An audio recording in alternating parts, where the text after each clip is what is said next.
Guys, what's going on? I hope you guys are well. I hope you guys are staying safe. I hope everything's good. I hope everything's good wherever you guys are. So, guys, we've got a fight today. Of course, Caleb Plant v David Benavidez, and I want to give a bit of a weigh-in reaction. Obviously, Caleb Plant and David Benavidez weighed in. That fight will be happening. I'm very excited, of course. Um, there was obviously the weighing got a little bit heated. You know, Caleb Plant put his finger towards David Benavidez's face, and Benavidez kind of pushed his arm away, and a brawl didn't really break out, but they got separated by security, etc. I think getting those two together so close, I think you're always risking it. I'm glad it wasn't anything serious. You know, that would obviously harm the fight or cause the fight being cancelled. Because those two don't like each other, and I think it's genuine. Benavidez came in at 166.8, I believe. That's pretty light. I mean, Benavidez, we know that struggles and is very tight at the weight. So for him to come in, that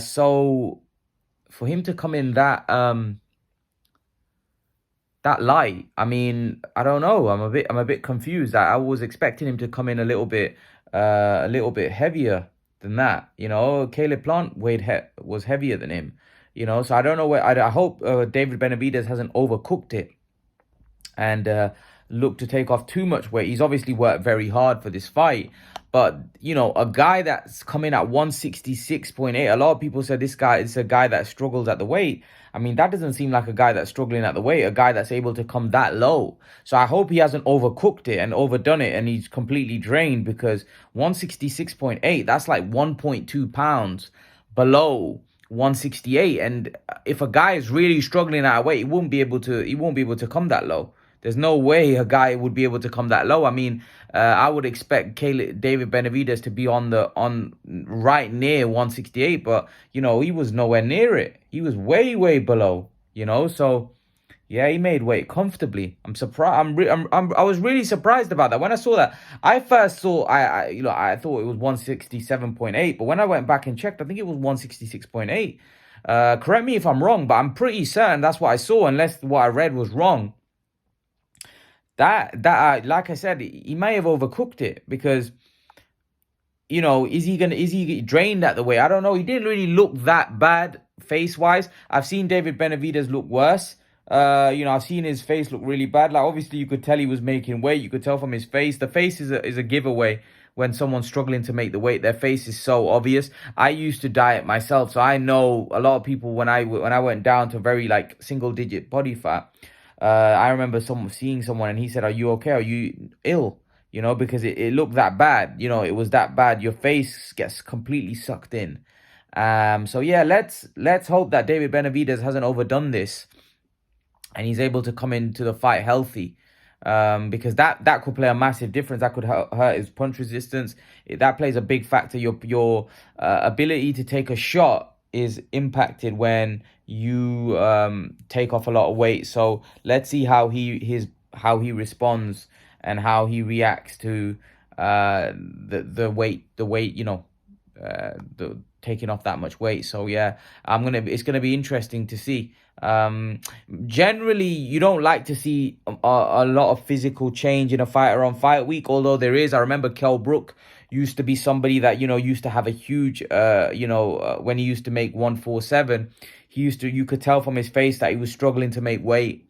You could clearly see it in his face, the way his face was sucked in. He just looks depressed. You know, you could tell, you know, that because effectively you're not eating, you know, like you're supposed to be eating, and it's really difficult when, you know, as you know, when we don't eat, we get grumpy. It's hard, you know, it gets difficult. You know, I'm fasting right now, but I'm somebody that eats like 2 or 3 meals, and that's not good. You should be eating more meals. But some of these athletes, they're used to eating constantly, so it becomes even harder for them. They're probably having 6, 7, some of them maybe 8, maybe 9 meals a day, because that's their life. That's what they do. You know, a normal person doesn't get time because you're working, you're doing other stuff. If you've got other jobs, etc., you haven't got time to really eat that many meals.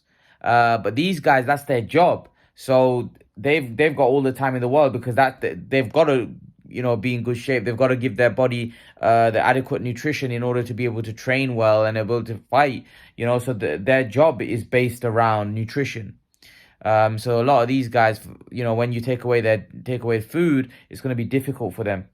And if you overcook it and overdo it and you come in drained, then that's going to affect your performance. That's going to affect you. Some fighters are so badly drained that they struggle to even get up.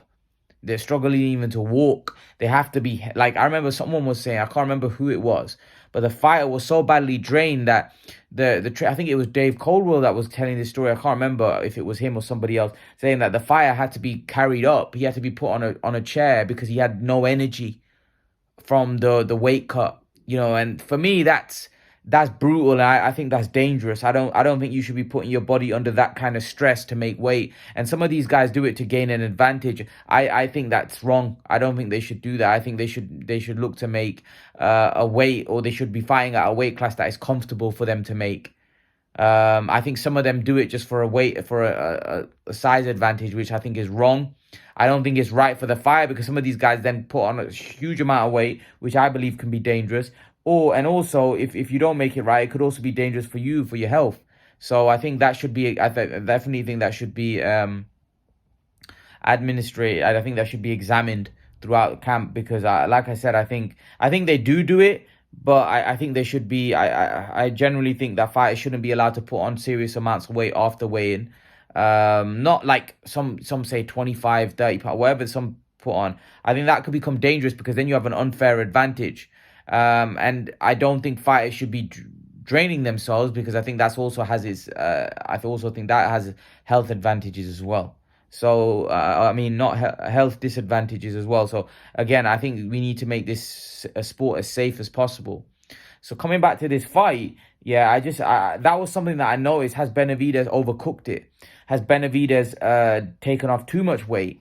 But time will tell. I think we haven't got long left now. I'm very excited. I think Caleb Plant, I'm going to stick to my prediction. Caleb Plant will beat David Benavidez on points. I think he's the better boxer out of the two.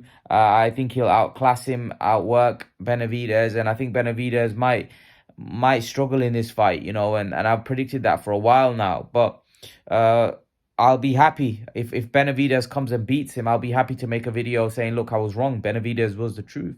And now I want to see Canelo fight him. But again, that's just my opinion. A lot of my friends actually think Plant's going to win as well.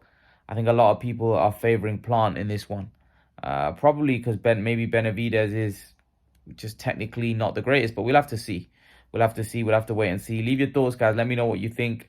David Benavidez and Caleb Plant, weigh-in reaction. Leave your thoughts, and I'll see you guys in the next video. Peace.